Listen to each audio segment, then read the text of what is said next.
आपको लिए चलते हैं प्रधानमंत्री नरेंद्र मोदी मन की बात कार्यक्रम का 130वां एपिसोड आपको सुनाते हैं। टोन होता है, इसलिए बहुत जरूरी है कि हम देश में वोटर बनने का, मतदाता बनने का उत्सव मनाएं। जैसे हम जन्मदिन पर शुभकामनाएं देते हैं और उसे सेलिब्रेट करते हैं, ठीक वैसे ही जब भी कोई युवा पहली बार मतदाता बने तो पूरा मोहल्ला, गांव या फिर शहर एकजुट होकर उस अभिनंदन करें और मिठाइयां बांटी जाए। इससे लोगों में वोटिंग के प्रति जागरूकता बढ़ेगी। इसके साथ यह भावना और सशक्त होगी कि एक वोटर होना कितना मायने रखता है। साथियों, देश में जो भी लोग चुनावी प्रक्रिया से जुड़े रहते हैं, जो हमारे लोग को जीवंत बनाए रखने के लिए जमीनी स्तर पर काम करें, मैं उन सभी की बहुत सराहना करना चाहूंगा। आज मतदाता दिवस पर मैं अपने युवा से फिर आग्रह करूंगा कि वे 18 साल का होने पर वोटर के रूप में खुद को जरूर रजिस्टर करें। संविधान ने हर नागरिक से जिस कर्तव्य भावना की अपेक्षा रखी है, इससे वो अपेक्षा भी पूरी होगी और का लोकतंत्र भी मजबूत होगा। मेरे साथियों, इन दिनों मैं सोशल मीडिया पर एक इंटरेस्टिंग ट्रेंड देख रहा हूं। लोग साल 2016 की अपनी यादों को फिर से ताजा कर रहे हैं। उसी भावना के साथ आज मैं भी आपके साथ अपनी एक मेमोरी को शेयर चाहता हूं। 10 साल पहले जनवरी 2016 में हमने एक एम्बिशियस जर्नी की शुरुआत की थी। तब हमें इस बात का एहसास था कि भले ही एक छोटा क्यों न हो, लेकिन ये युवा पीढ़ी देश के फ्यूचर के लिए काफी अहम है। तब कुछ लोग ये समझ ही नहीं पाए थे कि आखिर है क्या। साथियों, मैं जिस जर्नी की बात कर रहा हूं वह है स्टार्टअप इंडिया की जर्नी। इस अद्भुत जर्नी के हीरो हमारे युवा साथी हैं। अपने कंफर्ट जोन से बाहर निकलकर उन्होंने जो इनोवेशन किए वो इतिहास में दर्ज हो रहे हैं। साथियों, भारत में आज दुनिया का सबसे बड़ा स्टार्टअप इकोसिस्टम बन चुका है। ये स्टार्टअप्स लीग से हटके हैं। आज वे एक्टर्स में काम कर रहे हैं जिनके बारे में 10 साल पहले तक कल्पना भी नहीं की जा सकती थी। AI, space, nuclear energy, semiconductors, mobility, green hydrogen, biotechnology, आप नाम लीजिए और कोई ना कोई भारतीय स्टार्टअप उस सेक्टर में काम करते हुए दिख जाएगा। मैं अपने उन सभी युवा साथियों को सैल्यूट करता हूं जो किसी न किसी स्टार्टअप से जुड़े हैं या फिर अपना स्टार्टअप शुरू करना चाहते हैं। साथियों, आज मन के माध्यम से मैं देशवासियों, विशेष इंडस्ट्री और स्टार्टअप से जुड़े युवाओं से एक जरूर करना चाहता हूं। भारत की इकोनॉमी तेजी से आगे बढ़ रही है। भारत पर दुनिया हैं। ऐसे समय में हम सब पर बहुत बड़ी जिम्मेदारी भी है। वो जिम्मेदारी है क्वालिटी पर जोर देने की। होती है, चलती है, चलेगा, ये युग चला गया। आइए इस वर्ष हम पूरी ताकत से क्वालिटी को प्राथमिकता दें। हम सबका एक ही मंत्र हो, क्वालिटी, क्वालिटी और सिर्फ क्वालिटी। कल से आज बेहतर क्वालिटी। हम जो भी मैन्युफैक्चर कर रहे हैं, क्वालिटी को बेहतर बनाने का संकल्प लें। चाहे हमारे टेक्सटाइल हो, टेक्नोलॉजी हो या फिर इलेक्ट्रॉनिक्स, इवन पैकेजिंग, इन प्रोडक्ट का मतलब ही बन जाए टॉप क्वालिटी। आइए इसको हम अपना बेंचमार्क बनाएं। हम संकल्प लें, क्वालिटी में न कोई कमी होगी, न क्वालिटी से कोई समझौता होगा। और मैंने तो से कहा था, जीरो डिफेक्ट, जीरो इफेक्ट। ऐसा करके ही हम विकसित भारत की यात्रा को तेजी से आगे ले जा पाएंगे। मेरे प्यारे देशवासियों, हमारे देश के लोग बहुत इनोवेटिव है। समस्याओं का समाधान ढूंढना हमारे देशवासियों के भाव में है। कुछ लोग ये काम स्टार्टअप्स के जरिए करते, तो कुछ लोग समाज की सामूहिक शक्ति से रास्ता निकालने का प्रयास करते हैं। ऐसा ही एक प्रयास उत्तर प्रदेश के आजमगढ़ में सामने आया है। यहाँ से होकर गुजरने वाली तमसा नदी को लोगों ने नया जीवन दिया है। तमसा के नदी नहीं, बल्कि हमारी सांस्कृतिक और आध्यात्मिक विरासत की सजीव धारा है।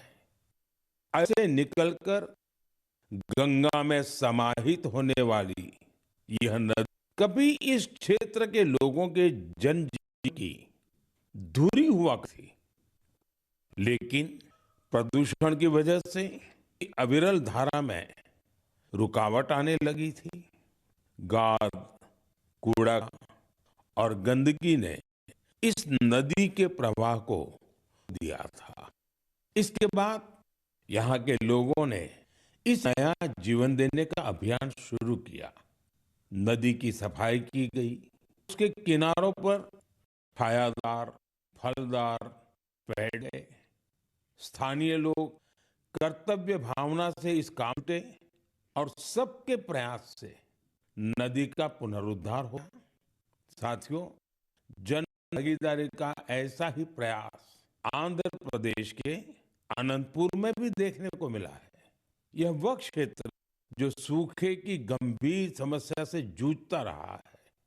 यहाँ की लाल और बलुई है। यही वजह है कि लोगों को पानी की कमी का सामना करना पड़ता। यहाँ के कई क्षेत्रों में लंबे समय तक बारिश नहीं है। कई बार लोग अनंतपुर की तुलना रेगिस्तान सूखे की स्थिति से भी कर देते हैं। साथियों, इस समस्या के समाधान के लिए स्थानीय लोगों ने गांवों को साफ करने का संकल्प लिया। फिर प्रशासन के सहयोग से अनंत नीरू संरक्षणम प्रोजेक्ट इसकी शुरुआत हुई। इस प्रयास के तहत 10 से अधिक जलाशयों को जीवनदान मिला है। उन जलाशयों में भरने लगा है। इसके साथ ही 7,000 से अधिक पेड़ भी लगाए गए हैं। यानी अनंतपुर में जल संरक्षण साथ साथ ग्रीन कवर भी बढ़ा है। बच्चे अब तैराकी का आनंद भी ले सकते हैं। एक प्रकार है तो यहाँ का पूरा इकोसिस्टम फिर से निखर उठा। साथियों, आजमगढ़ हो, अनंतपुर हो या फिर देश की कोई और जगह, ये देखकर खुशी होती है कि लोग एकजुट होकर कर्तव्य भाव से ये संकल्प सिद्ध कर रहे हैं। जन भागीदारी और सामूहिक यही भावना हमारे देश की सबसे बड़ी ताकत है। मेरे प्यारे देशवासियों, हमारे देश में भजन कीर्तन सदियों से हमारी संस्कृति की आदत है। हमने मंदिरों में भजन सुने हैं, कथा सुनते वक्त सुने, और हर दौर ने भक्ति को अपने समय के हिसाब से जिया। आज की पीढ़ी भी कुछ नए कमाल कर रही है। आज के युवाओं ने भक्ति को अपने अनुभव और अपनी जीवन में ढाल दिया है। इसी सोच से एक नया सांस्कृतिक उभर कर सामने आया है। आपने सोशल मीडिया पर ऐसे वीडियो जरूर देखे होंगे। देश के अलग अलग शहरों में बड़ी संख्या में युवा इकट्ठा हो रहे हैं। जो सजा होता है, रोशनी होती है, संगीत होता है, पूरा तामझाम होता है और माहौल किसी क्षण से जरा भी कम नहीं होता है।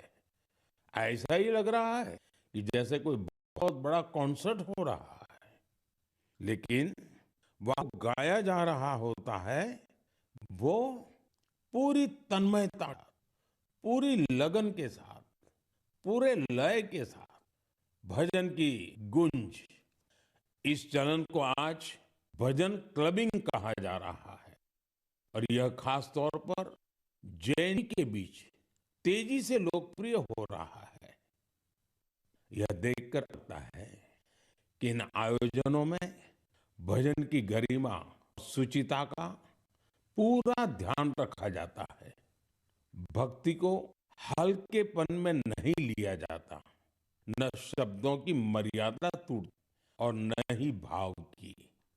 मंच आधुनिक हो सकता है, संगीत की प्रस्तुति अलग हो सकती है, लेकिन मूल भावना वही रहती है। आध्यात्म का निरंतर प्रवाह वहां अनुभव होता है। मेरे प्यारे वासियों, आज हमारी संस्कृति और त्योहार दुनिया भर में अपनी पहचान बना रहे हैं। दुनिया कोने में भारत के त्योहार बड़े उत्साह और उनके साथ मनाए जाते हैं। हर तरह कल्चरल वाइब्रेंसी को बनाए रखने में हमारे भारतीय भाई बहनों का अहम योगदान है। वो जहां भी हैं वहां अपनी संस्कृति की मूल भावना को संरक्षण और उसे आगे बढ़ा रहे हैं। इसको लेकर मलेशिया में भी हमारा भारतीय समुदाय बहुत सराहनीय कार्य कर रहा है। आपको यह जानकर सुखद आश्चर्य होगा कि मलेशिया में 500 से ज्यादा तमिल स्कूल है। इनमें तमिल की पढ़ाई के साथ ही अन्य विषयों को भी तमिल में पढ़ाया जाता है। इसके अलावा यहाँ तेलुगु और पंजाबी सहित अन्य भारतीय भाषाओं पर भी बहुत फोकस रहता है। साथियों, भारत और मलेशिया के बीच ऐतिहासिक और सांस्कृतिक संबंधों को मजबूत करने में सोसाइटी की बड़ी भूमिका है। इसका नाम है मलेशिया इंडिया हेरिटेज सोसाइटी। अलग अलग कार्यक्रमों के साथ यह संस्था एक हेरिटेज वॉक का भी आती है। इसमें दोनों देशों को आपस में जोड़ने वाले सांस्कृतिक स्थलों को कवर किया जाता है। पिछले महीने एशिया में लाल पाड़ साड़ी आइकॉन इसका आयोजन किया गया। इस साड़ी बंगाल की हमारी संस्कृति से विशेष नाता है। इस कार्यक्रम में सबसे अधिक संख्या इस साड़ी को पहनने का रिकॉर्ड इसे मलेशियन बुक ऑफ रिकॉर्ड्स में दर्ज किया गया। इस मौके पर ओडिसी और बाउल म्यूजिक ने तो लोगों का दिल जीत लिया। मैं कह सकता हूं, साया बरबांगा गान डियास्पोरा इंडिया दी मलेशिया मेरे का मां इंडिया दान मलेशिया सेमाकिन रापा। मलेशिया के हमारे भारतवंशियों मेरी बहुत शुभकामनाएं। मेरे प्यारे देशवासियों, हम भारत के किसी भी हिस्से में चले जाएं, वहां हमें कुछ न कुछ असाधारण, अभूतपूर्व होते हुए जरूर जाता है। कई बार मीडिया की चकाचौंध में ये बातें जगह नहीं पाती, लेकिन इनसे पता चलता है हमारे समाज की असली शक्ति क्या है। इनसे हमारे उन वैल्यू सिस्टम्स की भी झलक मिलती है।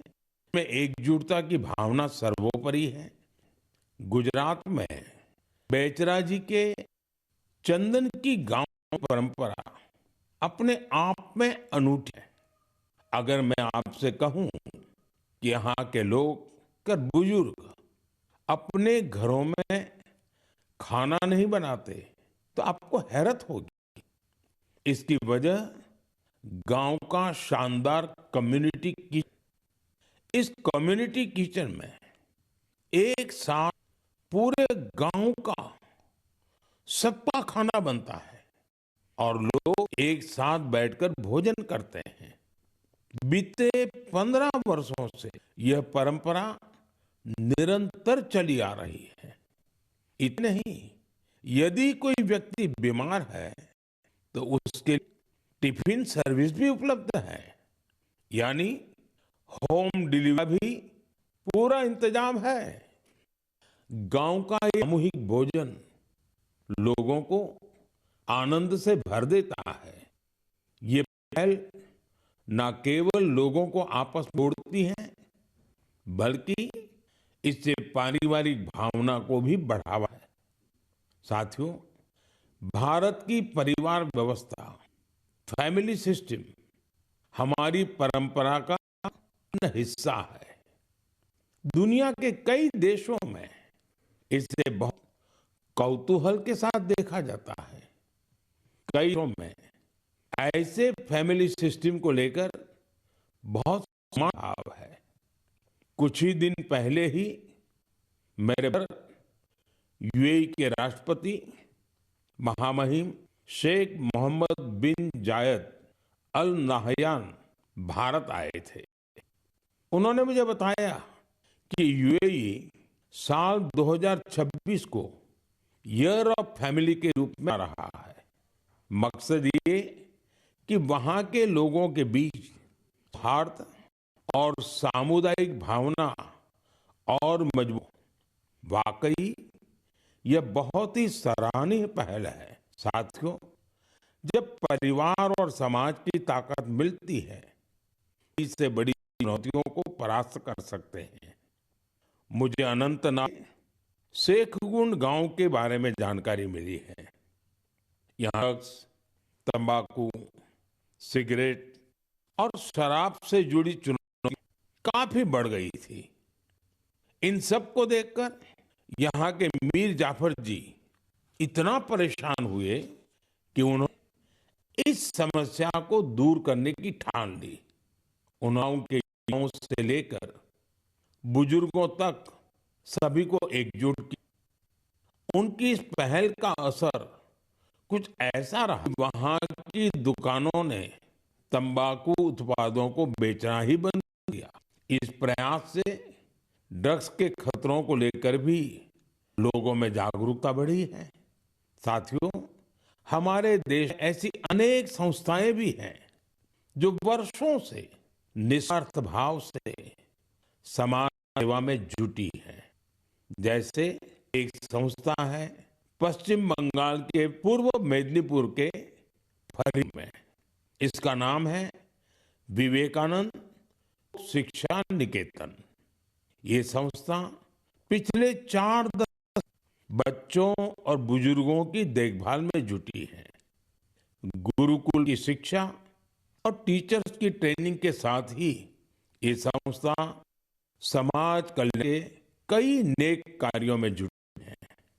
मेरी कामना है निस्वार्थ सेवा का यह भाव देशवासियों के बीच निरंतर और अधिक सशक्त होता रहे। मेरे प्यारे देशवासियों, मन की बात में हम निरंतर स्वच्छता के विषय को उठाते रहे हैं। मुझे ये देखकर गर्व होता है हमारे युवा अपने आसपास की स्वच्छता को लेकर बहुत सजग है। प्रदेश में हुए एक ऐसे ही अनूठे प्रयास के बारे में मुझे जानकारी मिली है। अरुणाचल वो धरती है जहां देश में सबसे पहले सूर्य की किरणें भी हैं। यहाँ लोग जय हिंद कहकर एक दूसरे का अभिवादन करते हैं।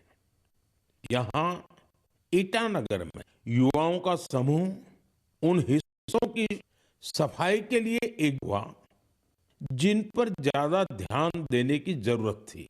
इन युवाओं ने अलग अलग शहरों में सार्वजनिक स्थलों की साफ सफाई अपना मिशन बना लिया। इसके बाद ईटानगर, नाहरम, दोईमुख, सेप्पा, पालीन और पासीघाट, वहां भी ये अभियान आया गया। ये युवा अब तक करीब 11 लाख किलो से अधिक कचरे की सफाई कर चुके हैं। सोचिए दोस्तों, नौजवानों ने मिलकर के 11 लाख किलो का कचरा हटाया। साथ एक और उदाहरण असम का है। असम के नागांव में वहां की पुरानी गलियों से लोग भावनात्मक रूप से जुड़े।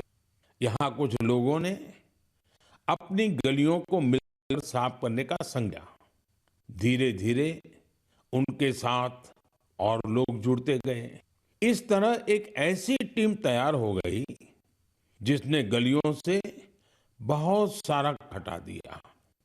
साथियों, ऐसा ही एक प्रयास बेंगलुरु में हो रहा है। बेंगलुरु में सोफा वेस्ट बड़ी समस्या बनकर सामने आया है। इसलिए कुछ प्रोफेशनल्स एकजुट होकर इस इश्यू को अपने तरीके से कर रहे हैं। साथियों, आज कई शहरों में ऐसी टीमें हैं जो लैंडफिल वेस्ट की रिसाइकलिंग में जुटी हैं। चेन्नई में ऐसी ही एक टीम ने बहुत बड़ा काम किया है। ऐसे उदाहरणों से पता चलता है कि स्वच्छता से जुड़ा हर प्रयास कितना अहम है। हमें स्वच्छता के लिए व्यक्तिगत तौर पर या फिर के तौर पर अपने प्रयास बढ़ाने होंगे, तभी हमारे शहर और बेहतर बनेंगे। मेरे प्यारे देशवासी, जब पर्यावरण संरक्षण की बात होती है तो अक्सर हमें बड़ी योजनाएं, बड़े अभियान और बड़े बड़े संगठन की बातें आती हैं। लेकिन कई बार बदलाव की शुरुआत बहुत साधारण तरीके से होती है। एक व्यक्ति से, एक इलाके से, एक कदम से। लगातार की गई छोटी छोटी कोशिशों से भी बड़े बदलाव आते हैं। पश्चिम बंगाल के कुछ बिहार के बेनोय दास जी का प्रयास इसी का उदाहरण है। पिछले कई वर्षों से उन्होंने अपने जिले को हरा बनाने का काम अकेले दम पर किया है। बेनोय दास जी ने हजारों पेड़ लगाए हैं। कई बार पौधे खरीदने से लेकर उन्हें लगाने और देखभाल करने के सारा खर्च खुद ने है। जहां जरूरत पड़ी वहां स्थानीय लोगों, छात्रों, नगर निकायों के साथ मिलकर काम किया। उनके प्रयास से सड़कों के किनारे हरियाली और बढ़ गई है। साथियों, मध्य प्रदेश में पन्ना जिले के जगदीश प्रसाद अहिरवार जी, उनका प्रयास भी बहुत ही सराहनीय है। वो जंगल में बीट गार्ड के रूप में अपनी देते हैं। एक बार गश्त के दौरान उन्होंने महसूस किया कि जंगल में मौजूद कई औषधीय पौधों की जानकारी कहीं भी व्यवस्थित रूप से नहीं है। जगदीश जी ये जानकारी अगली पीढ़ी तक आना चाहते थे। इसलिए उन्होंने औषधीय पौधों की पहचान करना और उनका रिकॉर्ड बनाना शुरू किया। उन्होंने 125 से ज्यादा औषधीय पौधों की पहचान की। हर पौधे की तस्वीर, नाम, उपयोग और मिलने के स्थान की जानकारी जुटाई। उनकी जुटाई जानकारी को वन विभाग ने संकलित किया और किताब के रूप में प्रकाशित भी किया। इस किताब दी गई जानकारी अब रिसर्चर, छात्रों और अधिकारियों के बहुत काम आ रही है। साथियों, पर्यावरण रक्षण की यही भावना आज बड़े स्तर पर दिखाई दे रही है। इसी सोच के साथ देश भर में पेड़ माह नाम अभियान चलाया जा रहा है। इस अभियान में आज करोड़ों लोग जुड़ चुके हैं। अब तक देश में 200 करोड़ से ज्यादा पेड़ लगाए भी जा चुके हैं। बताता है कि पर्यावरण संरक्षण को लेकर लोग ज्यादा जागरूक हैं और किसी न किसी रूप में अपना योगदान देना चाहते हैं। मेरे प्यारे देशवासियों, मैं आप सभी की एक और बात के लिए बहुत सराहना करना चाहता हूँ। वजह है मिलेट्स, यानी श्री अन्न। मुझे ये देखकर खुशी है कि श्री अन्न के प्रति लोगों का लगाव निरंतर बढ़ रहा है। वैसे तो हमने 2023 को मिलेट ईयर घोषित किया था। आज 3 साल बाद भी इसको लेकर देश और दुनिया में जो पैशन और कमिटमेंट है वो बहुत उत्साहित कर है। साथियों, तमिलनाडु के कल्लकुरिची में महिला किसानों का एक समूह प्रेरणा स्रोत बन गया है। यहाँ के पेरिया पालयम मिलेट पीसी से लगभग 800 महिला किसान जुड़ी हैं। मिलेट्स की बढ़ती लोकप्रियता को देखते हुए इन महिलाओं ने मिलेट प्रोसेसिंग यूनिट की स्थापना की। अब वो मिलेट से बने उत्पाद को सीधे बाजार तक पहुंचा रही हैं। साथियों, राजस्थान के रामसर में भी किसान श्री अन्न को लेकर ईंधन कर रहे हैं। यहाँ के Ramsar organic farmer produce company से 900 से अधिक किसान जुड़े हैं। किसान मुख्य रूप से बाजरे की खेती करते हैं। यहाँ बाजरे को प्रोसेस करके रेडी टू ईट लड्डू तैयार किया जाता है। इसकी बाजार में बड़ी मांग है। इतना ही नहीं साथियों, मानकर खुशी होती है, आजकल कई मंदिर ऐसे हैं जो अपने प्रसाद में सिर्फ मिलेट्स का उपयोग करते हैं। मैं उन मंदिर के सभी लोगों का हृदय से अभिनंदन करता हूं उनकी इस पहल के लिए। साथियों, मिलेट्स श्री अन्न से अन्नदाता की कमाई बढ़ने के साथ ही लोगों की हेल्थ में भी सुधार की गारंटी बनता जा रहा है। मिलेट्स पोषण से भरपूर होते हैं, सुपर फूड होते हैं। हमारे देश में सर्दियों का मौसम तो खान के लिए बहुत ही अच्छा माना जाता है। ऐसे में इनमें श्री अन्न का सेवन जरूर करना चाहिए। मेरे देशवासियों, मन की बात में हमें एक कई अलग अलग विषयों पर चर्चा करने का अवसर मिला। ये काम हम सभी को अपने देश की उपलब्धियों को करने और सेलिब्रेट करने का अवसर देता है। फरवरी में ऐसा ही एक और अवसर आ रहा है। अगले महीने इंडिया एआई इम्पैक्ट समिट होने जा रही है। इस समिट में दुनिया भर से, विशेषकर टेक्नोलॉजी के क्षेत्र से जुड़े एक्सपर्ट भारत आएंगे।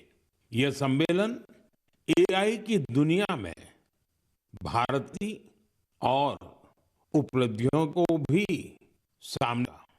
मैं इसमें शामिल होने वाले हर किसी का हृदय से अभिनंदन करता हूं।